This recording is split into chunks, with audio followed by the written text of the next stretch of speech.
রঘুনাথগঞ্জ বিধানসভা আমাদের সম্মানীয় বিধায়ক আমাদের জেলার মন্ত্রী নুরুজ্জামান সাহেবের নেতৃত্ব এবং উদ্যোগে আজকের এই সভা।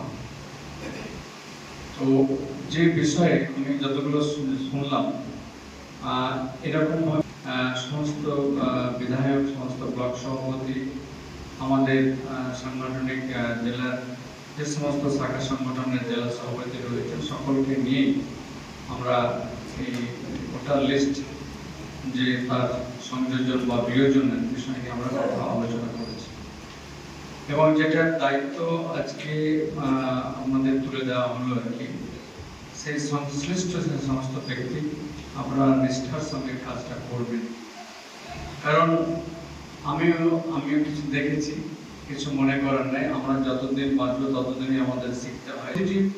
বাড়িতে যাও, আমাদের মনের মধ্যে এই কাজ। প্রথমে যেটা আপনাদের প্রতি পরামর্শ নির্দেশ দেওয়া হলো যে ভোটার লিস্ট 24 এবং 25 মিলিয়ে নেওয়া বাড়িতে, এবং তারপরে ডোর টু ডোর বাড়ি যাওয়া। এটাতে একরকম কাজ হবে না। আমি একটা, যদিও রমজান মাসে রোজা আছি নাকি, আমি আমার বিড়ি ফ্যাক্টরিতে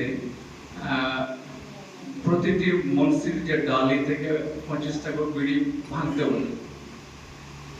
তো বিড়ি ভাঙতে বলে শুধু তামাকে গিলটি আছে বা বিড়ির গিলটি আছে সেটা চেক করা না।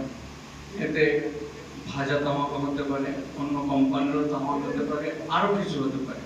তো যার জন্য আমি ভাঙতে বলি, সেই জন্য বাড়ি বাড়ি গিয়ে আপনারা ডোর টু ডোর একবারে যাবেন, তাহলে মানুষ সহৃদয়তার সঙ্গে আপনাদের সঙ্গে কথা বলবেন, জানতে পারবেন।